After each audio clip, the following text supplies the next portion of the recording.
Hello everyone, आज हम पढ़ेंगे डिस्टेंस डिस्प्लेसमेंट में अंतर, स्पीड वेलोसिटी में अंतर, साथ में एक्सेलरेशन और रिटार्डेशन समझेंगे। सबसे पहले डिस्टेंस और डिस्प्लेसमेंट क्या होता है। मानो ये रवि नाम का एक लड़का है, इसका ये घर है और कुछ दूरी पर इसका स्कूल है, सामने ही है बस कुछ दूरी पर है। अब रवि की मम्मी रवि को स्कूल के लिए भेजती हैं, वो सोचते हैं कि रवि वही सीधा जाएगा ऐसे, लेकिन रवि क्या करता है, बेईमानी करता है। वो पहले अपने फ्रेंड के घर जाता है, और फ्रेंड के घर से फिर कहाँ जाता है, स्कूल जाता है। समझ में आया। तो टोटल रवि जितना चला है, फिर सुनना एक बार मैंने क्या बोला, टोटल जो चला है वो डिस्टेंस है। और जो कम से कम दूरी है, मैं हिंदी में लिख रहा हूँ अभी, जो कम से कम दूरी है दोनों के बीच की, वो क्या हो गई, डिस्प्लेसमेंट हो गई। यानी ये क्या हो गया, डिस्प्लेसमेंट हो गया। और ये टोटल जो वो चला है, ये क्या हुआ, डिस्टेंस हुआ। समझ में आया। नहीं आया तो एक और एग्जांपल समझो। मानो एक लड़का है, वो ए से बी पर गया है, ए से बी पर गया है, ठीक है। और ए से बी तक की दूरी है 5, क्लियर है, 5 मीटर। अब वो आपसे पूछेंगे कि डिस्टेंस और डिस्प्लेसमेंट बताओ। मैंने शॉर्ट में लिख दिया डिस्टेंस और डिस्प्लेसमेंट। ये कोई न्यूमेरिकल बुक में नहीं है, बस समझाने के लिए है, ताकि आपको फील आना शुरू हो जाए। और अगर आपको फील आती है तो आपको ये चैप्टर आसान लगने लगेगा। डिस्टेंस बताओ। सर टोटल वो चला है ए से बी तक 5 मीटर, तो कितना हो गया, 5 metre. Very good. Displacement, sir starting में कहाँ था, गोला बना दो, बाद में कहाँ था, गोला बना दो, दोनों के बीच की कम से कम दूरी 5, यानी डिस्टेंस और डिस्प्लेसमेंट विल बी सेम। दूसरा केस, कोई एक लड़का है, वो ए से बी पर गया है, बी से सी पर गया है, और सी से वापस बी पे गया। फिर सुनना मैंने क्या कहा, ए से बी पर गया है, बी से सी पर गया है, और सी से वापस बी पर गया है। अब वो पूछेंगे आपसे डिस्टेंस और डिस्प्लेसमेंट बताओ। आपको दोनों बताने, डिस्टेंस और डिस्प्लेसमेंट। तो ए से बी तक की दूरी मानो 5 है, बी से सी तक की दूरी मानो 3 है, और सी से बी तक की दूरी वापस 3 है। अब मुझे बताओ डिस्टेंस और डिस्प्लेसमेंट क्या होगा। सर डिस्टेंस के लिए आपने बताया था टोटल कर दो, 5 + 3 + 3, 5 + 3 8, और 8 + 3 11। सर टोटल वो चला 11 मीटर। लेकिन डिस्प्लेसमेंट क्या होगा। सर डिस्प्लेसमेंट के लिए हम कम से कम दूरी देखेंगे। स्टार्टिंग में कहाँ था, ए पर, बाद में ए से बी, बी से सी, सी से बी, बाद में ये है सर। इन दोनों के बीच की कम से कम दूरी सर 5 मीटर। तो ये डिस्प्लेसमेंट हो गया। दोनों की डेफिनेशन भी देख लेते हैं अब हम लोग। अब डिस्टेंस की डेफिनेशन क्या कहती है, total length travel by an object from its initial position and final position. Initial का मतलब होता है स्टार्टिंग वाली पोजीशन, और फाइनल का मतलब होता है बाद वाली पोजीशन। तो मैंने आपको बताया था ना, टोटल लेंथ जो चला है ऑब्जेक्ट अपनी जगह से, तो वो क्या कहलाता है, डिस्टेंस कहलाता है। और डिस्प्लेसमेंट क्या था, याद करो, कम से कम दूरी, यानी it is the shortest straight line path between initial and final position. Sir ये स्ट्रेट लाइन क्यों बोला, देखो भाई, मानो कोई एक बंदा है, वो यहाँ से यहाँ पहुँच गया, ठीक है, यहाँ से यहाँ पर पहुँच गया, तो ये जो दूरी है ये उसका डिस्प्लेसमेंट है। आप ऐसे नहीं देख सकते, ये बना दिया सेमी सर्कल या सर्कल बना दिया, नहीं, आपको स्ट्रेट लाइन में देखना है, वो डिस्प्लेसमेंट है। क्लियर है। तो बच्चे बहुत सारी गलती भी करते हैं, एक जगह से दूसरी जगह के लिए डिस्प्लेसमेंट निकालना होता है तो ऐसे सेमी सर्कल बना लेते हैं। नहीं, आपको हमेशा क्या करना है, स्ट्रेट लाइन बनानी है। Next, it is a scalar quantity. Distance एक स्केलर क्वांटिटी है और डिस्प्लेसमेंट एक वेक्टर क्वांटिटी है। सर स्केलर और वेक्टर क्वांटिटी होती क्या है, अगर आपको नहीं पता है तो फर्स्ट वाला पार्ट देखो, उसमें मैंने अच्छे से समझाया है, स्केलर और vector. Next, distance can not be zero, displacement can be zero. दोबारा, मानो ये एक लड़का है, ये थोड़ा सा चला है, थोड़ा सा आगे बढ़ा है, तो क्या डिस्टेंस जीरो हो सकता है, नहीं। क्यों, क्योंकि थोड़ा सा तो चल दिया ना, और हम लोग डिस्टेंस में देखते क्या है, टोटल लेंथ देखते हैं। लेकिन डिस्प्लेसमेंट जीरो हो सकता है। डिस्प्लेसमेंट कैसे जीरो हो सकता है, मानो ये यहाँ से यहाँ पर गया, ठीक है, और यहाँ पर जाके इसने बहुत सारा डांस किया, बहुत सारा डांस किया, हाथ ऊपर कर करके, है ना, बहुत सारा डांस किया, और वापस यहीं पे आ गया, वापस यहीं पे आ गया। अब बताओ स्टार्टिंग में कहाँ था, सर यहाँ था, बाद में कहाँ है, सर यहीं पर है। तो क्या डिस्प्लेसमेंट कुछ हुआ, नहीं हुआ। अब समझ में आया, नहीं आया। तो डिस्टेंस कभी जीरो नहीं होगा। अगर मोशन हुआ है, अगर उसने अपनी जगह थोड़ी सी भी बदली है, 1 मीटर 2 मीटर, तो डिस्टेंस 1 मीटर 2 मीटर होगा, लेकिन कभी भी जीरो नहीं होगा। नेक्स्ट, इसकी ऐसा यूनिट और इसकी ऐसा यूनिट, दोनों की ऐसा यूनिट मीटर होती है। ये तो पता होगा ना, 2 मीटर 3 मीटर।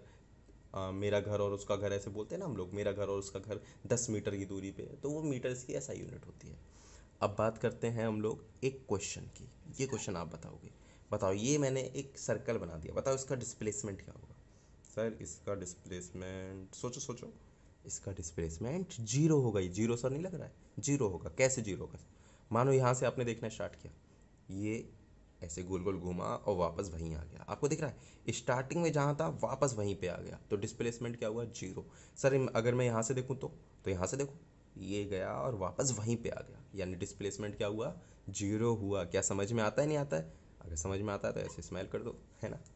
नेक्स्ट मूव करते हैं अब बात करते हैं स्पीड की। आप लोगों ने 8th क्लास में पढ़ा होगा स्पीड बराबर डिस्टेंस अपॉन टाइम, बार बार आता था मैथ्स में स्पीड बराबर डिस्टेंस अपॉन टाइम। नहीं पढ़ा तो अब याद कर लो, speed is equal to distance upon में टाइम। और वेलोसिटी का क्या फॉर्मूला होता है, डिस्टेंस की जगह सर बस डिस्प्लेसमेंट हो जाता है, तो डिस्प्लेसमेंट अपॉन में टाइम। इतना याद हुआ, आपने फॉर्मूला याद कर लिया। अब आपको कुछ भी याद नहीं करना, डेफिनेशन खुद से बनाते हैं। देखो स्पीड क्या होता है, it is the distance travel, ध्यान से देखना, it is the distance travel per unit time, distance travel per unit time. इधर क्या होगा, खुद से सोचो, जरूरी नहीं आप बुक वाली लैंग्वेज याद करो। Displacement of a body per unit time, displacement of a body per unit time. Unit क्या होगी, देखो मैंने देखा है काफ़ी बच्चों को 11th 12th में पहुंच जाते हैं, उन्हें यूनिट ही निकालना नहीं आती। तो यूनिट कैसे निकालते हैं, डिस्टेंस की यूनिट क्या होती है सर, मीटर होती है। और टाइम की यूनिट क्या होती है, सेकेंड होती है। ऐसी डिस्प्लेसमेंट की यूनिट सर मीटर, टाइम की यूनिट सेकेंड। तो वही तो लिखा है मैंने थर्ड पॉइंट, इट्स ऐसा यूनिट इज मीटर पर सेकेंड। और इधर देखो इट्स ऐसा यूनिट इज दोबारा मीटर पर सेकेंड। एस से स्पीड, एस से स्केलर, बी से वेलोसिटी, वी से वेक्टर। क्लियर हुआ नहीं हुआ? एक बार फील भी ले लेते हैं, देखो फील कैसे लेते हैं। ये एक रवि नाम का लड़का है, रवि चला है 40 किलोमीटर 1 घंटे में। कितने घंटे में, 1 आवर में, 1 आवर में। अब मुझे बताओ इसकी स्पीड क्या होगी सर, 40 किलोमीटर डिस्टेंस चला है 1 घंटे में, तो कितना हो गया, 40 किलोमीटर पर आवर, 1 आवर। अब समझ में आया नहीं आया? एक क्वेश्चन मैंने देखा है काफ़ी स्कूलों में पूछा जाता है कि क्या स्पीड और वेलोसिटी सेम हो सकता है। सर स्पीड और वेलोसिटी सेम हो जाएगा, कब हो जाएगा, जब डिस्टेंस की जगह डिस्प्लेसमेंट हो जाए या डिस्प्लेसमेंट की जगह डिस्टेंस हो जाए, है ना। तो यही आपको आंसर लिखना है, जब बॉडी का डिस्टेंस और डिस्प्लेसमेंट सेम हो जाता है तब स्पीड और वेलोसिटी क्या हो जाती है, बराबर हो जाती है। तो स्पीड और वेलोसिटी दोनों भाई भाई हैं, बस ये स्केलर है इसमें डायरेक्शन नहीं होती, और ये वेक्टर इसमें डायरेक्शन होती है। फर्स्ट लेक्चर में मैंने आपको बताया था। क्लियर हुआ? ठीक है, अब कुछ बातें स्पीड और वेलोसिटी के बारे में और कर लेते हैं। अब बात करते हैं एवरेज स्पीड की और एवरेज वेलोसिटी की। उससे पहले मुझे ये बताओ स्पीड का फॉर्मूला क्या था। स्पीड का फॉर्मूला था sir distance upon time, very good. यहाँ पर एवरेज लिख दिया है ना मैंने, बस आपको टोटल लिख देना। फिर सुनना मैंने क्या कहा, मैंने कहा कि जहाँ पर भी एवरेज आ जाए आपको बस टोटल लिख देना है फॉर्मूले में। एवरेज स्पीड का फॉर्मूला क्या होगा, टोटल डिस्टेंस, और टाइम की जगह टोटल टाइम। सेम वे में वेलोसिटी का फॉर्मूला था डिस्प्लेसमेंट अपॉन टाइम, तो एवरेज वेलोसिटी का क्या फॉर्मूला होगा, टोटल डिस्प्लेसमेंट अपॉन में टोटल टाइम। अच्छा फॉर्मूला अगर याद हो गया तो खुद से डेफिनेशन भी लिख सकते हैं। देखो क्या लिखेंगे, total distance travelled by an object, total distance travelled by an object in total time, in total time is called average speed. Clear है?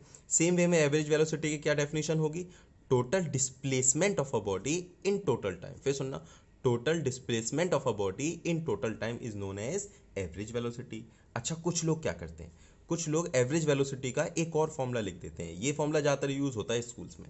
तो ये वाले फॉर्मूले में क्या है समझो, मानो कोई एक लड़का है, उसकी स्टार्टिंग में स्पीड है 20 किलोमीटर पर आवर, और बाद में उसकी स्पीड हो जाती है 40 किलोमीटर पर आवर।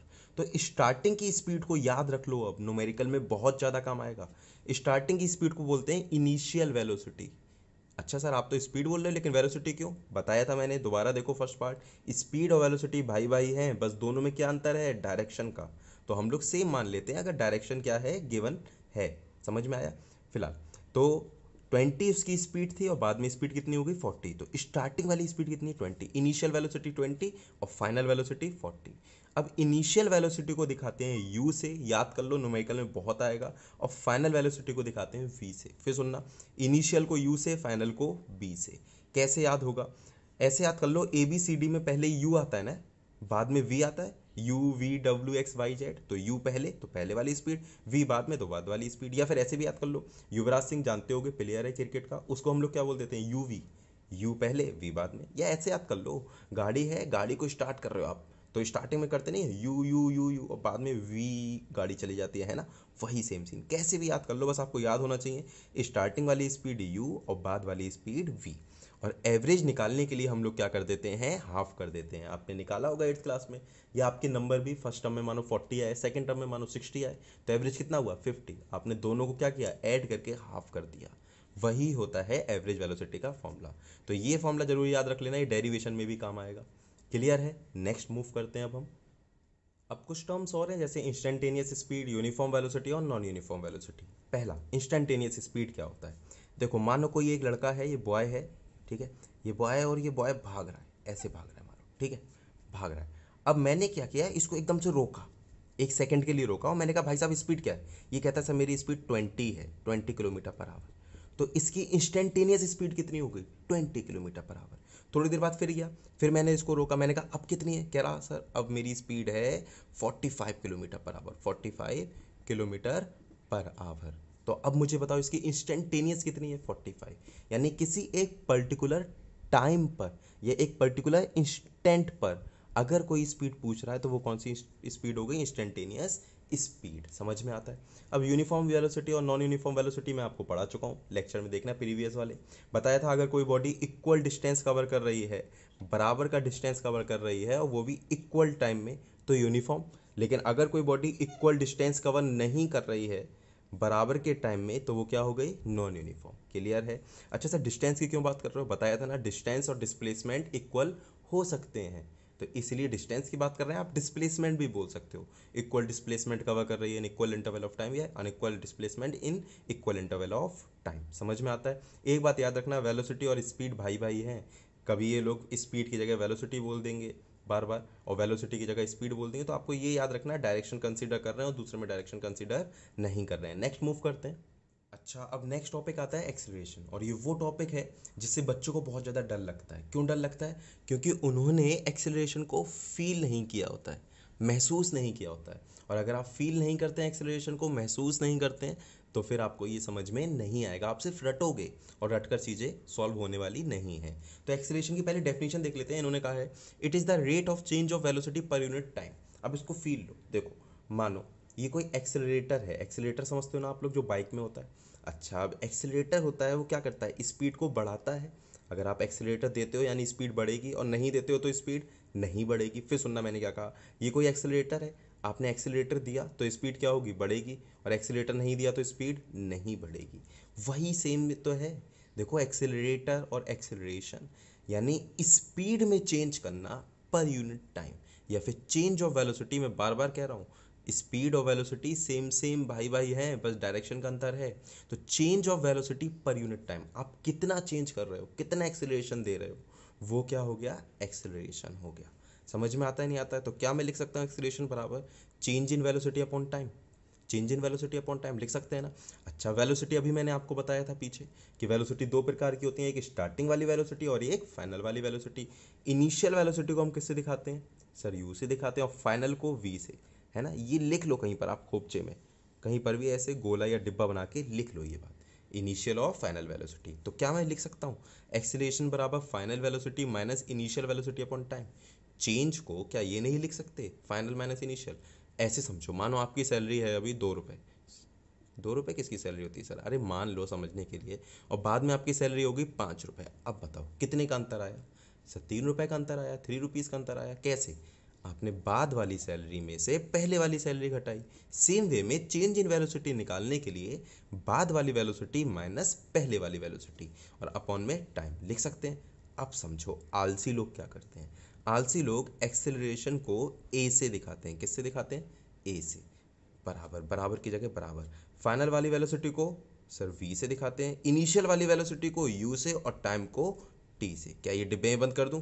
ये फॉर्मूले पे सितारा बना लो, ये आपको याद होना चाहिए। ठीक है, अब बात करते हैं इसकी यूनिट की। किसकी बात करते हैं? इसकी यूनिट की। लिख लो ऐसा यूनिट। मैंने बताया था या तो आप रट सकते हो या फिर आप निकाल सकते हो। देखो निकालोगे कैसे? वेलोसिटी की यूनिट क्या थी सर? मीटर पर सेकंड थी। याद आया? मीटर पर सेकंड थी। और एक और टाइम है, वेलोसिटी की यूनिट मीटर पर सेकंड है। फिर सुनना, वेलोसिटी की यूनिट मीटर पर सेकंड है, और टाइम एक बार और है, यानी सेकंड 2 बार नहीं होगा। तो क्या लिख सकते हैं? मीटर पर सेकंड स्क्वायर। और कुछ लोग इसको ऐसे भी लिख देते हैं, मीटर सेकंड की पावर -2। 2 ऊपर आएगा तो -2 हो जाएगा। तो ये भी आप लिख लो अगली लाइन में। ठीक है, इतने के नोट्स बना लो। नेक्स्ट मूव करते हैं रिटार्डेशन पर। अब देखो रिटार्डेशन क्या होता है। रिटार्डेशन को ही डीसेलरेशन, मैं इसको डी एक्सेलरेशन बोल देता हूँ, या फिर नेगेटिव एक्सेलरेशन। देखो नाम से पता चल रहा है एक्सेलरेशन होगा लेकिन नेगेटिव। इसको ऐसे समझो, मूवीज़ में आपने देखा होगा एक घर में दो भाई होते हैं, एक भाई क्या होता है अच्छा होता है, एक भाई क्या होता है गंदा होता है, नेगेटिव होता है। तो ये नेगेटिव भाई है। अब जब भी मैं रिटार्डेशन बोलूँ आप समझ जाना, नेगेटिव भाई है एक्सेलरेशन का। तो इसलिए इसको हम किससे दिखाएंगे, दोबारा सर ए से दिखाएंगे, क्योंकि एक्सेलरेशन को भी ए से दिखाते थे। बस ये क्या है, it is the acceleration with a negative sign, ये नेगेटिव एक्सेलरेशन है। समझ में आया। दूसरा, इसकी ऐसा यूनिट क्या होगी, बिल्कुल सेम होगी एक्सेलरेशन वाली। क्यों, क्योंकि एक्सेलरेशन का ही तो नेगेटिव भाई है, और यूनिट निकालना मैंने अभी आपको सिखा दी। अब ये होता क्या है, अब फील लो इसकी। देखो एक्सेलरेटर का मतलब मैंने आपको बताया था, एक्सेलरेटर का मतलब क्या होता है, स्पीड को बढ़ाना, और रिटार्डेशन का मतलब होता है स्पीड को घटाना। तो जब भी स्पीड घट रही हो, अंडरलाइन कर लो, डिक्रीज हो रही हो, तो आप क्या बोलोगे, रिटार्डेशन हो रहा है। समझ में आया। फिर सुनना, जब भी स्पीड डिक्रीज हो रही हो आप क्या बोलोगे, रिटार्डेशन हो रहा है। तो न्यूमेरिकल में कभी कभी क्वेश्चंस आएंगे बहुत हार्ड हार्ड। तो क्वेश्चंस में होता क्या है, कभी कभी वो आपको नेगेटिव साइन नहीं देते, बस ये देते हैं स्पीड डिक्रीज हो रही है। तो आपको खुद समझना है, स्पीड डिक्रीज हो रही है मतलब रिटार्डेशन, मतलब नेगेटिव में लेना एक्सेलरेशन। क्लियर है। छोटी सी बातें और बची हैं। अब यूनिफॉर्म एक्सेलरेशन क्या होता है और नॉन यूनिफॉर्म एक्सेलरेशन क्या होता है। देखो, uniform velocity, non uniform velocity, uniform motion, non uniform motion, ये सब मैं आपको बता चुका हूँ। तो यूनिफॉर्म एक्सेलरेशन ऐसे याद करो, एक्सेलरेशन का फॉर्मूला क्या था, change in velocity of one time. अगर इक्वल चेंज इन वेलोसिटी हो रहा है in equal interval of time में तो यूनिफॉर्म, और अगर इक्वल चेंज नहीं हो रहा है इक्वल इंटरवल ऑफ टाइम में तो नॉन यूनिफॉर्म।